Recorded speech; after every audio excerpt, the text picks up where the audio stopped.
Student, उम्मीद है कि आप बायनोमियल थ्योरम का रिवीजन का पहला वीडियो देख।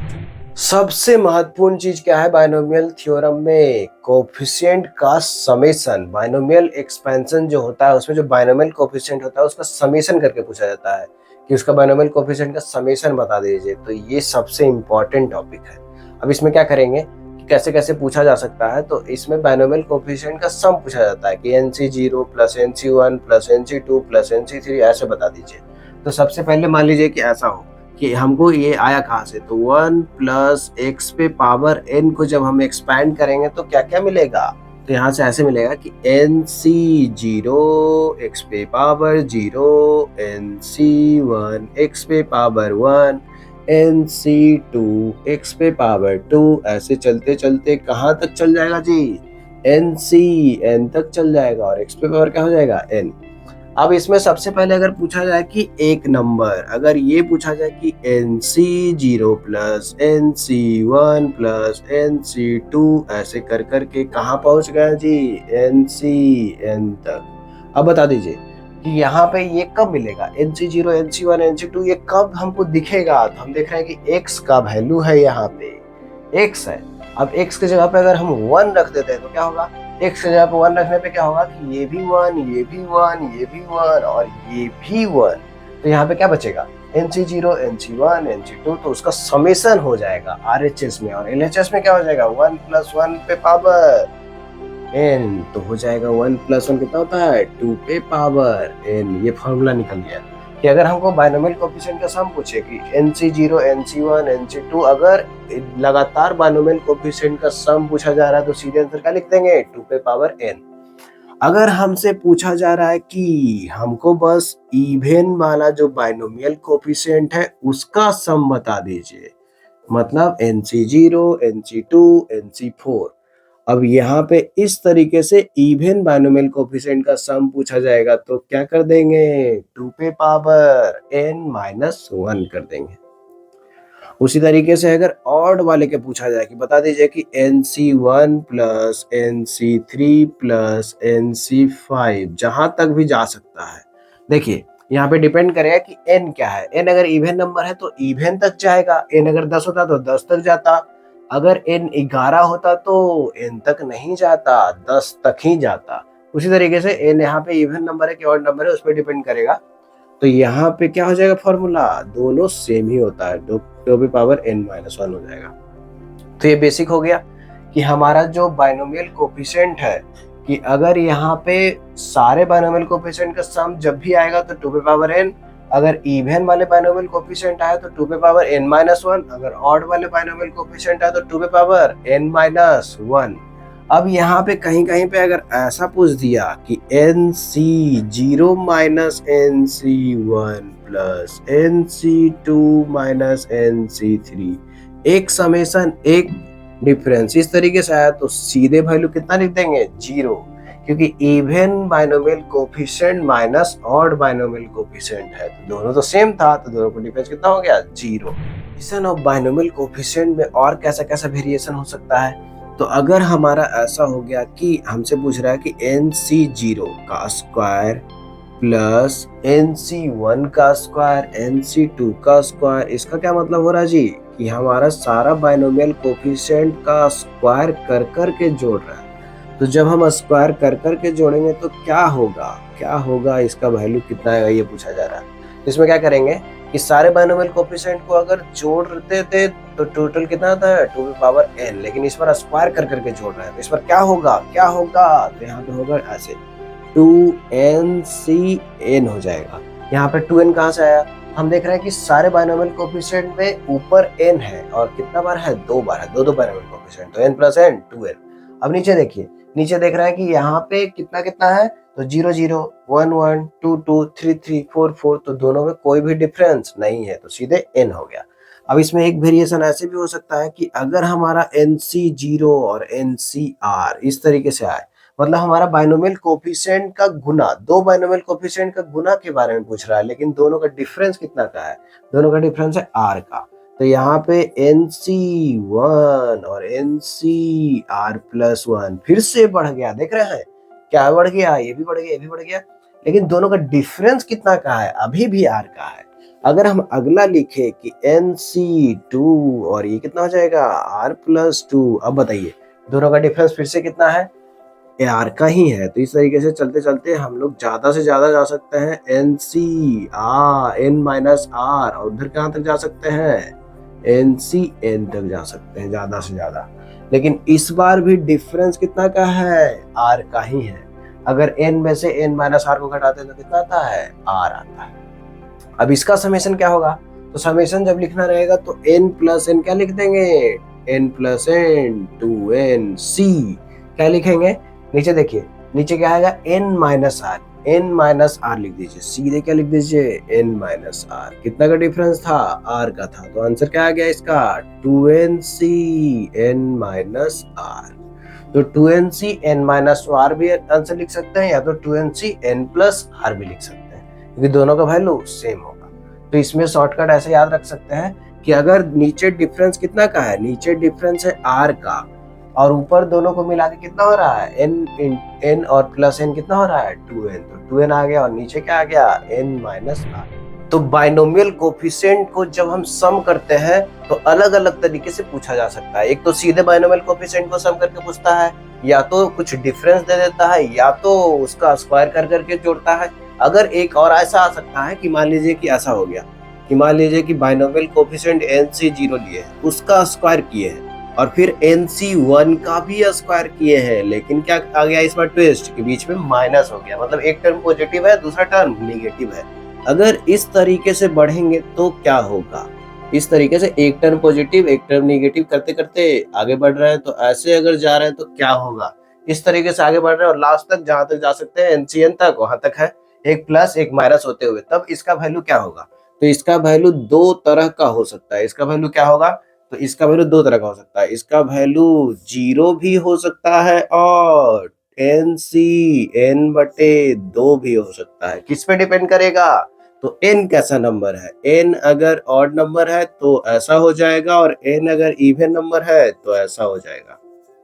देखिए n इवन और n ऑड होने पे ऐसा क्यों हो रहा है, क्योंकि देखिए अगर 5 है 5C0 का वैल्यू कितना होता है 1, और यहाँ पे 5C5 रहेगा उसका भी वैल्यू कितना होगा 1, और 5C5 जब रहेगा तो किसके साथ रहेगा, ऑड नंबर वाला किसके साथ है, माइनस के साथ, तो आपस में क्या होते जाएगा, कटते जाएगा। तो इस तरीके से कटने के कारण क्या हो जाएगा, कैंसिल आउट, सब एक दूसरे से कट गए, काम खत्म, तो 0 हो गया। लेकिन n जब इवन नंबर है तो बीच वाला बच जाएगा, क्योंकि इवन नंबर है तो टोटल कितना कोफिशिएंट हो जाएगा, ऑड, तो यह है कि एक बच जाएगा, तो कौन सा होगा NCN/2। तो इसका वैल्यू हो सकता है NCN/2 अगर n इवन हो तो, और n अगर जैसे ही ऑड रहे तो सीधे क्या लिख देंगे वैल्यू 0। बाइनोमियल कोफिशिएंट ऐसा भी हो सकता है कि मान लीजिए कि ऐसा अगर हो गया कि NC0 लिए है और दूसरा यहाँ पे ऊपर में n है, दूसरा में अगर कुछ और हो गया MCR, इस तरीके से हो गया कि NC1 MCR+1। इसमें देखिए क्या क्या हो रहा है, इसमें हो क्या रहा है, इसमें हो रहा है कि NC0 एक में ऊपर में क्या है n और दूसरे में भी क्या है n ही है, लेकिन यहाँ पे जो दूसरा बाइनोमियल कोफिशिएंट है उसमें m चेंज हो गया है, n और m अलग अलग अगर आ गया है, अगर अलग अलग हो एक जगह पे 10 एक जगह पे 15 इस तरीके से रहेगा नंबर। अभी तक जो देखे थे उसमें दोनों जगह सेम होता था। अब यहाँ पे भी देख रहे हैं कितना का डिफरेंस है r का, यहाँ पे भी देख रहे हैं कितना का डिफरेंस है, r+1 में से 1 घटा देंगे तो r आ जाएगा। अब यहाँ पे इसी तरीके से पढ़ेंगे कि NC2 और MCR+2, तो अभी भी कितना का डिफरेंस है, r का ही डिफरेंस है। अगर ऐसा रहेगा तो क्या आएगा फाइनल आंसर, इस तरीके से जहां तक जा सकते हैं वहां तक गए, तो फाइनल जो आंसर आने वाला है वो उसी तरीके से आएगा जैसे पहले करते थे। तो पहले भी ऊपर वाले को दोनों को जोड़ देते थे, तो इस बार भी क्या कर रहा है n+m ही कर रहे हैं, तो दोनों को जोड़ दिया और नीचे कौन आएगा, तो नीचे आएगा m-r आएगा, m-r, जो दूसरा m वाला टर्म आया है उसी में से जो डिफरेंस है m-r वही वाला m-r आया है। तो इस तरीके से हम लोग जब डिफरेंट रहेगा ऊपर में तो उसका भी बाइनोमियल कोफिशिएंट का सम निकाल सकते हैं। बाइनोमियल कोफिशिएंट ऐसा भी हो सकता है जिसमें बाइनोमियल कोफिशिएंट के साथ नंबर गुना में हो या तो डिवाइड में हो, तो उसको कैसे करेंगे, तो देखिए अगर ऐसा हो कि बाइनोमियल कोफिशिएंट हमारा ऐसा हो कि NC1 plus 2 into NC2 plus 3 into NC3 इस तरीके से अगर आ रहा हो तो कैसे सम करेंगे इसका। तो इसमें यह है कि जब हमारा NC1 1 into NC1 2 into NC2 3 into NC3 इस तरीके से रहता है और लास्ट में क्या होगा n इंटू NCN। तो अगर ऐसा रहेगा तो हम भी आंसर लिख देंगे n इंटू 2 पे पावर n माइनस 1। और अगर इसमें ऐसा रहा कि डिवाइड में रहा, डिवाइड में जैसे NC0 बटे 1 NC1 बटे 2 एक ज्यादा है, यहाँ पे क्या है NC0 बटे 1 NC1 बटे 2 इस तरीके से, और NC2 बटे 3 इस तरीके से अगर रहे और कहां तक चले जाएंगे NCN बटे N प्लस 1 तक, तो इसका समेशन क्या होगा। तो दोनों में क्या देख रहे हैं कि एक में था कि बाइनोमियल कोफिशिएंट के साथ नंबर गुना हुआ था और दूसरे में देख रहे हैं कि बाइनोमियल कोफिशिएंट के नीचे गुना हुआ, नीचे मतलब आया है नंबर। तो इसमें क्या होगा, तो इसमें ऐसा होगा कि 2 पे पावर n प्लस 1 माइनस 1 बटे n प्लस 1।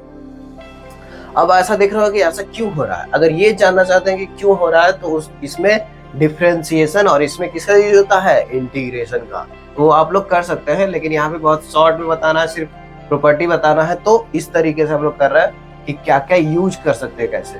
तो जब भी ऐसा रहे कि 2 इंटू NC2 3 इंटू NC3 तो हम सीधे ये लगा देंगे, और अगर भाग में रहे तो ये लगा देंगे। लेकिन ध्यान रखना होगा कि यहाँ पे जो रहता है और यहाँ पे एक ज्यादा रहता है तभी ये लगा सकते हैं, और सारा टर्म होना जरूरी है। कोई टर्म अगर छूट गया तो उसको हम बैलेंस करेंगे।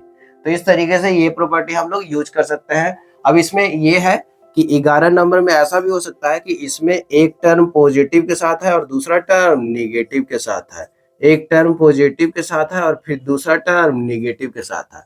तो जब ऐसा होगा तब क्या होगा, अगर ऐसा हुआ तब क्या होगा, तो सीधे क्या कर देंगे 0, क्योंकि इसमें ये होगा फिर से डिफरेंशिएशन का यूज होगा और x के जगह पे रखेंगे इसमें -1, तो -1 रखने पे क्या आ जाएगा वैल्यू 0।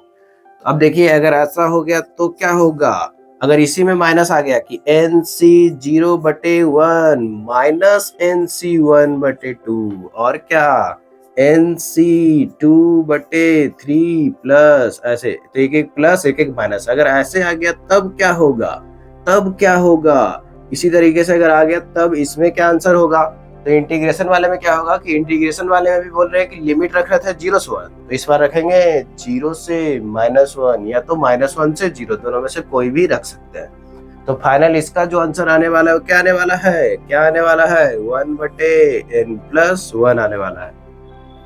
तो यहाँ पे हम लोग देख पा रहे हैं कि अगर ऐसा रहेगा तो आंसर आ जाएगा 1 बटे n प्लस 1। तो बाइनोमियल एक्सपेंशन में हम लोग देखें कि किस तरीके से उसको एक्सपैंड करेंगे, लेकिन हम लोग अभी तक जो देखे हैं उसमें जो n का वैल्यू क्या रख सकते हैं, बस नेचुरल नंबर रख सकते हैं। लेकिन अगर नेचुरल नंबर से आगे बढ़े कि निगेटिव इंटीजर आ जाए या फ्रैक्शनल आ जाए तो हम किस तरीके से एक्सपेंशन करेंगे, जैसे पावर अगर 1/2 हो जाए, पावर -1/3 हो जाए, -6 हो जाए, तो उसका एक्सपेंशन कैसा होगा ये हम लोग देखने जा रहे हैं। तो देखिए एक 1 प्लस x पे पावर अगर करते हैं तो 1 प्लस x पे पावर अगर n करने जा रहे हैं, तो देखिए जैसे हम लोग नेचुरल नंबर के लिए करते थे, तो नेचुरल नंबर के लिए करते थे तो क्या होता था NC0 x पे पावर 0, NC1 x पे पावर 1, NC2 x पे पावर 2, इस तरीके से एक्सपेंड होते जाता था। तो उसमें अगर n का एक्सपेंशन करते थे तो n+1 टर्म आता था। लेकिन रेशनल नंबर अगर हो गया, निगेटिव नंबर हो गया, अगर निगेटिव नंबर हो गया और इसके साथ साथ अगर कोई भी फ्रैक्शनल नंबर हो गया तब क्या होगा, कितना टर्म आएगा। तो x जब बहुत छोटा होगा तभी इसमें करेंगे। तो इसमें कितना टर्म आएगा अगर ये जानना चाहते हैं तो इसमें एक्सपैंड होते ही चला जाएगा, इनफाइनाइट टर्म तक चला जाएगा। अब देखिए इसमें क्या होगा, तो सबसे पहले क्या आएगा, तो सबसे पहले आएगा 1 कहां से आ रहा है, क्योंकि NC0 का भी वैल्यू कितना होता है जी 1। अब यहाँ पे 1 आ गया है, इसके साथ साथ ये भी है कि अगला क्या होगा, तो अगला ये होगा कि n इंटू एक्स, क्या होगा n इंटू एक्स, जितना पावर कर रहा है और जो यहाँ पे x है वो हो गया। अब क्या करेंगे कि x में पावर धीरे धीरे बढ़ेगा, x में पावर क्या होगा धीरे धीरे बढ़ेगा, और यहाँ पे n के साथ क्या होगा कि n into n minus one बटे 2 हो जाएगा और x का स्क्वायर हो जाएगा। यहाँ पे 2 का फैक्टोरियल, फैक्टोरियल तो आप लोग जानते ही हैं। अब यहाँ पे देखिए n into n minus one n minus two और यहाँ पे 3 का फैक्टोरियल और यहाँ पे क्या है x क्यूब है। इस तरीके से ये बढ़ता ही चला जाएगा और ये कहाँ तक जाएगा तो इनफाइनाइट तक जाएगा। तो अगर पावर 1/2 दिए हैं a1 प्लस एक्स पे पावर, तो कितने टर्म आने वाले हैं हमारे पास, इनफाइनाइट टर्म आने वाले हैं। मतलब x पे पावर क्या क्या मिलने वाला है, तो x पे पावर 0 भी मिलने वाला है, x पे पावर 1 भी मिलने वाला है, x पे पावर 2 भी मिलने वाला है और x पे पावर 3 भी मिलने वाला है और x पे पावर 2025 भी मिलने वाला है। मतलब इसमें x पे पावर सारा मिलेगा। तो हमसे पूछा जा सकता है कि 1 प्लस एक्स पे पावर अगर 1/2 है तो उसमें x पे पावर 4 का कोफिशिएंट कितना है, तो x पे पावर 4 अगला टर्म आने वाला है। x पावर 4 कैसे आएगा, n into n minus one into n minus two into n minus three बटे 4 का फैक्टोरियल। तो इस तरीके से हम x पावर 4 का कोफिशिएंट निकाल सकते हैं। तो कोई भी कोफिशिएंट निकाल सकते हैं। तो इसमें कुछ अच्छा, जैसे n का वैल्यू मान लीजिए रख दिए, कुछ अच्छा मान लीजिए पहला नंबर ऐसे 1 प्लस एक्स पे पावर माइनस वन, तो माइनस वन पावर के लिए क्या होगा, कुछ चीजें तुमको याद रखना है ताकि क्वेश्चन जल्दी से जल्दी बना सके। तो 1 प्लस एक्स पे पावर माइनस वन अगर आ गया तो माइनस वन आएगा तो n की जगह पे कितना हो जाएगा माइनस वन, माइनस वन रखते हैं क्या होगा, यहाँ पे माइनस वन आ जाएगा, यहाँ पे क्या होगा माइनस वन और माइनस वन माइनस टू, तो माइनस माइनस क्या हो जाएगा प्लस, तो यहाँ पे 2 कट भी जाएगा। तो देखिए कैसा आ जाएगा, कैसा आने वाला है, तो 1 माइनस एक्स और यहाँ पे प्लस होने वाला है तो प्लस एक्स स्क्वायर, यहाँ पे माइनस एक्स क्यूब, ऐसे ऐसे बनेगा और यहाँ पे एक्स पे पावर 4 ऐसे ऐसे बनेगा। एक प्लस टर्म तो दूसरा माइनस टर्म, जैसे देखिए 1 minus x plus x square minus x cube, power बढ़ते जा रहा है और एक टर्म प्लस माइनस अल्टरनेट है। इस तरीके से अगर हमसे पूछा जाए कि 1 माइनस एक्स, अगर यहाँ भी माइनस लगा दिए, एक्स की जगह पे भी माइनस अगर लगा देते हैं, तो एक्स की जगह पे जब हम माइनस लगा देते हैं तो क्या होगा एक्सपेंशन, तो होगा एक्सपेंशन कि एक्स की जगह पे भी जब हम माइनस रखेंगे तो माइनस यहाँ पे रखेंगे तो प्लस हो जाएगा, लेकिन एक्स स्क्वायर में माइनस रखने से कोई फर्क नहीं पड़ेगा, तो ये प्लस का प्लस ही रह जाएगा। फिर से एक्स क्यूब में अगर एक्स की जगह पे माइनस रखते हैं तो माइनस माइनस प्लस हो जाएगा, तो ये ऐसा आ जाएगा कि 1 plus x square plus x cube, सब जगह प्लस सी प्लस है। तो इस तरीके से एक्सपेंशन हो जाएगा। तो हम लोग n का वैल्यू कुछ भी ले सकते हैं, कुछ वैल्यू याद रखना है, जैसे 1 plus x power minus one और 1 माइनस एक्स पावर 1, इस तरीके से। और अगर पावर 2 1/2 हो, पावर 3 हो, कुछ भी पावर हो तो हम लोग निकाल सकते हैं, इससे सबका निकल जाएगा। इसमें बस ये ध्यान रखिएगा कि जब हमारा पावर नेचुरल नंबर है तो इनफाइनाइट टर्म नहीं आता है, कितना टर्म आता है n प्लस वन टर्म आता है, लेकिन जब पावर अगर निगेटिव हो गया, जब पावर फ्रैक्शन में हो गया तो कितना टर्म हमारे पास हो जाएगा, इनफाइनाइट तक चलता जाएगा, जो कि हम लोग जितना चाहिए सब मिलेगा इसमें। तो इस तरीके से हम लोग देख रहे हैं कि बाइनोमियल थ्योरम का एक्सपेंशन रेशनल नंबर, पूरे रेशनल नंबर के लिए भी हम लोग कर सकते हैं, जहां पर जो जरूरत पड़ेगा वहां पे हम लोग करेंगे, जैसा ऐसा कोफिशिएंट की जरूरत। बाइनोमियल थ्योरम में हम देखें कि दो टर्म x प्लस बाई पे पावर n था तो किस तरीके से एक्सपेंड किए। अब मल्टीनोमियल में क्या बताएगा कि अगर हमारे पास 3 टर्म आ जाए, 4 टर्म आ जाए, 5 टर्म आ जाए तो उसको किस तरीके से एक्सपेंड करेंगे। जैसे कि x plus Y plus Z आ गया, उस पे पावर अगर 2 आ गया, x plus Y plus Z पे पावर अगर 3 आ जाए या 4 आ जाए या 5 आ जाए n, तो कैसे एक्सपैंड करेंगे। अगर ये जानना चाहते हैं तो देखिए इसको कैसे एक्सपेंड करेंगे। यहाँ पे सिग्मा लगाएंगे सबसे पहले। अब यहाँ पे 3 वेरिएबल है x बाई जेड, तो x और बाई और जेड पे पावर क्या होगा जी, तो यहाँ पे 3 अलग अलग पावर लेंगे कि r1 r2 r3, कोई भी पावर हो सकता है। तो r1 होगा, r2 होगा और क्या होगा r3 होगा पावर। अब यह है कि तीनों पावर को जोड़ के हमेशा क्या होना चाहिए, जितना को एक्सपेंड किए हैं।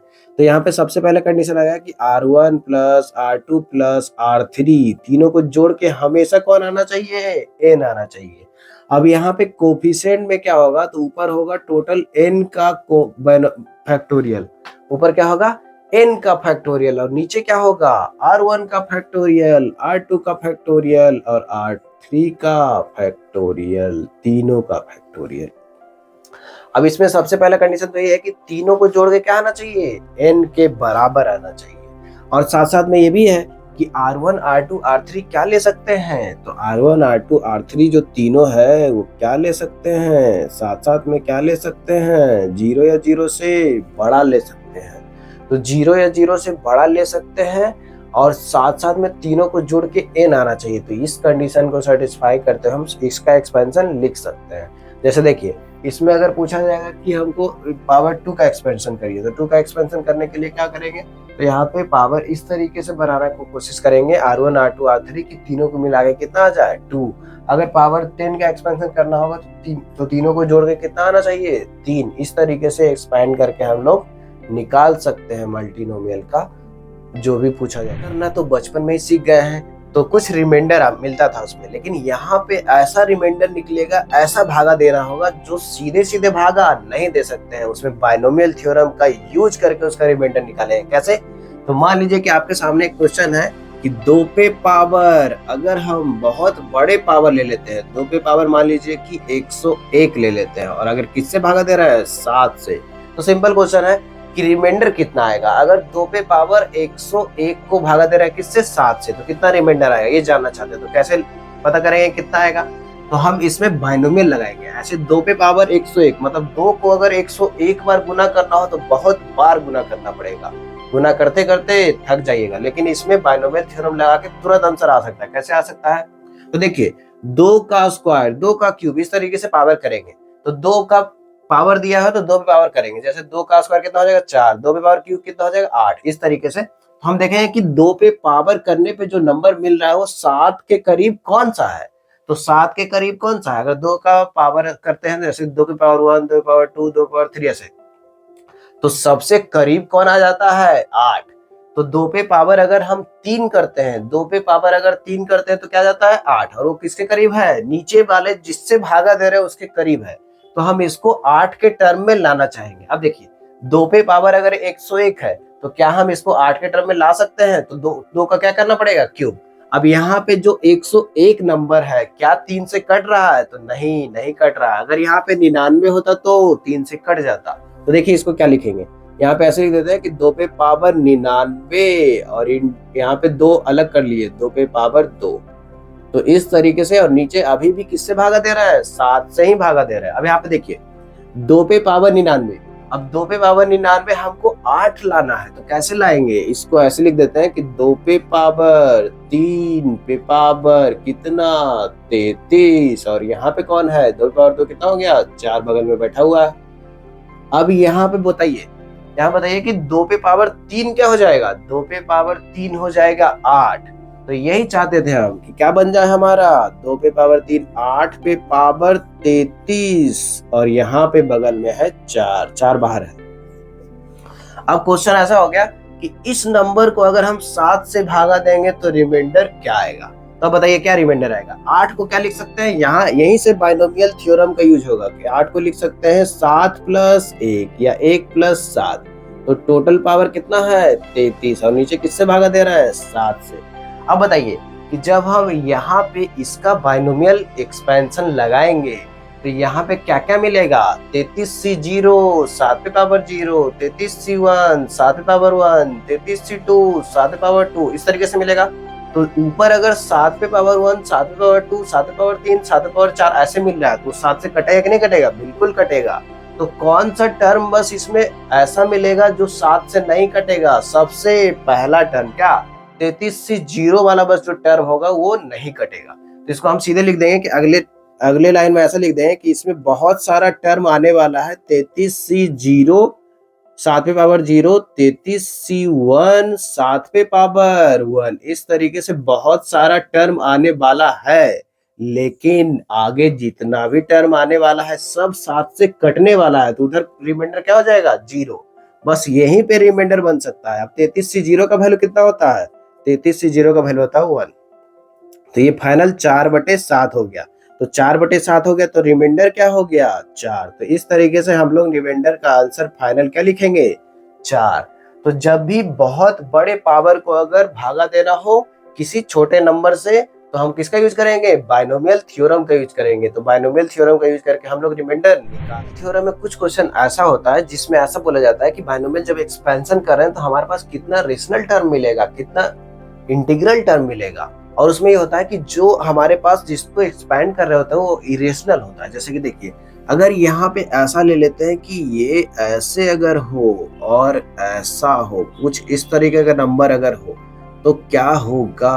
अगर ऐसा हो गया और इस पे पावर कुछ चढ़ा दिए तो अब देखिए, तो ये भी इरेशनल नंबर है और ये भी कैसा नंबर है, इरेशनल नंबर है। लेकिन यह है कि इसको एक्सपैंड जब हम करेंगे तो कुछ टर्म रेशनल भी आ सकता है। तो वही पूछा जाएगा कि कितना इरेशनल टर्म आएगा, कितना रेशनल टर्म आएगा, कितना इंटीग्रल टर्म आएगा, इस तरीके से।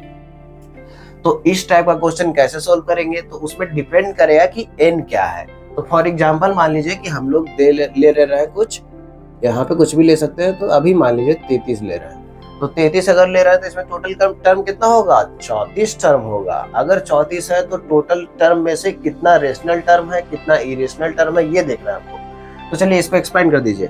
इसको जब हम एक्सपैंड करेंगे तो क्या होगा, 34 टर्म होगा और उसमें से क्या होगा, 33C R और यहाँ पे 2, ये ऐसे लिखा हुआ है, यहाँ पे ऐसे लिखा हुआ इस पे पावर और यहाँ पे अंदर √3 लिखा हुआ इस पे पावर। बताइए दोनों पावर क्या होगा। तो यहाँ पे जो होता है बाई की जगह पे उस पे पावर क्या हो जाता है, R, और यहाँ पे पावर क्या हो जाएगा, 33 माइनस R। अब हम क्या देख रहे हैं कि यहाँ पे इसको थोड़ा सा और सिंप्लीफाई कर सकते हैं। 2 पे पावर कितना है, 1/3, और ये इसके ऊपर पावर चढ़ा हुआ है। इसका क्या मतलब हुआ कि हम इसके ऊपर पावर कितना देंगे, 1/3 कर देंगे। तो चलिए इसको हम ऐसे लिख लेते हैं एक बार और, इसको लिख लेते हैं। यहाँ पे R का वैल्यू 0 से लेके कहाँ तक जाएगा, 33 तक। इसमें भी 0 से लेके कहाँ तक जाएगा, 33 तक। अब यहाँ पे 33C R, अब यहाँ पे 2 पे पावर कितना हो जाएगा, 33 माइनस R/3 हो जाएगा, और यहाँ पे 3 पे पावर क्या हो जाएगा, R/2।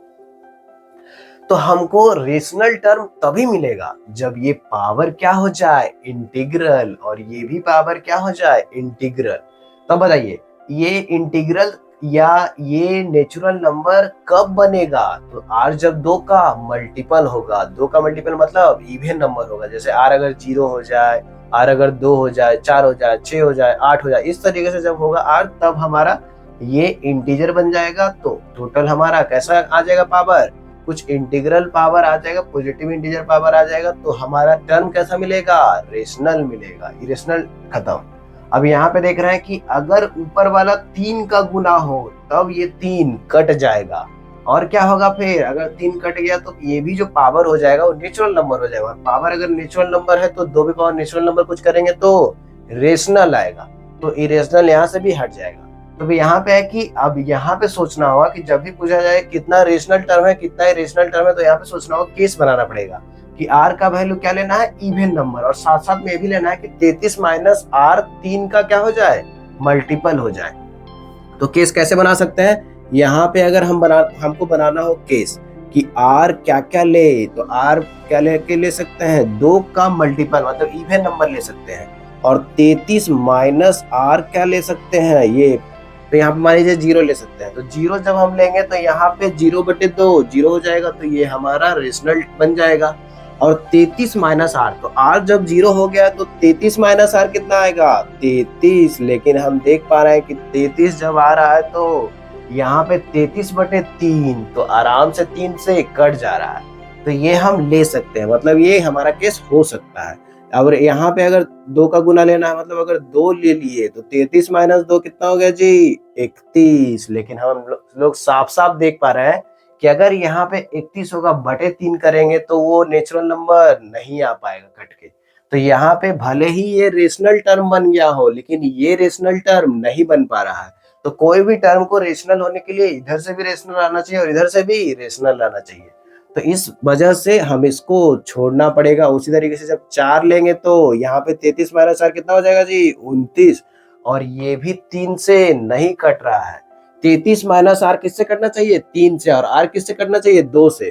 तो जब दोनों बात होगा तभी बनेगा। अब देखिए अगला क्या होगा, 6। तो 6 में क्या होगा, 33 में से अगर 6 घटा दिए तो 27, और 27 3 से कट रहा है कि नहीं कट रहा है, बिल्कुल कट रहा है। तो ये हो गया। तो अब यहाँ से हम लोग पैटर्न देखें कि कितना पे मिल रहा है। तो भले ही इवन नंबर था, लेकिन यहाँ पे क्या हो गया, इवन नंबर के साथ साथ यहाँ पे देख रहे हैं कि 0 के बाद 6 मिला, अगला कौन मिलेगा 12, फिर कौन मिलेगा 18, फिर कौन मिलेगा 24, फिर 30। क्या 36 में मिलेगा, बिल्कुल नहीं। आर का वैल्यू कहाँ तक जा सकता है, 33 तक ही जा सकता है। तो यहाँ पे 0 के बाद मिला है 6, फिर क्या मिलेगा 12, फिर क्या मिलेगा 18, फिर क्या मिलेगा 24 और 30, मतलब इतना हो सकता है। तो अगर इतना हो सकता है, टोटल कितना हो गया, 1 2 3 4 5 6। तो 6 टर्म ऐसा होगा जो रेशनल होगा। तो नंबर ऑफ रेशनल टर्म यहाँ से क्या लिख देंगे, number of rational term, rational term लिख देंगे 6 ऐसा टर्म होगा जो रेशनल होगा। और अगर पूछ दिया कि नंबर ऑफ इरेशनल टर्म, तो बाकी जो बच गया वो कैसा टर्म होगा, इरेशनल होगा। तो टोटल कितना टर्म था जी, टोटल टर्म था 33 प्लस 1 34 था। तो हमारे पास 34 टर्म था, उसमें से 6 घटा दिए तो कितना आ गया, 28 टर्म ऐसा है जो कैसा है, इरेशनल है। तो हम लोग जब भी पूछा जाए कितना रेशनल टर्म है कितना इरेशनल टर्म है, तो इस तरीके से हम लोग इस क्वेश्चन को भी सोल्व कर सकते हैं। तो बायनोमियल थ्योरम में आपको अब कोई दिक्कत नहीं होना चाहिए, हर तरह का थ्योरी हम लोग पढ़ चुके हैं। तो जैसे जैसे क्वेश्चन पूछा जाएगा उस तरीके से हम लोग इस सारे थ्योरी को अप्लाई करेंगे, और बहुत सारे क्वेश्चन को सोल्व करके भी दिखाया जाएगा कि जो अभी हम लोग थ्योरी पढ़े हैं उसको किस तरीके से क्वेश्चन में लगाते हैं। तो आप पहले रिवीजन वाला वीडियो अच्छे से देख लीजिए, तब फिर क्वेश्चन का प्रैक्टिस करिए।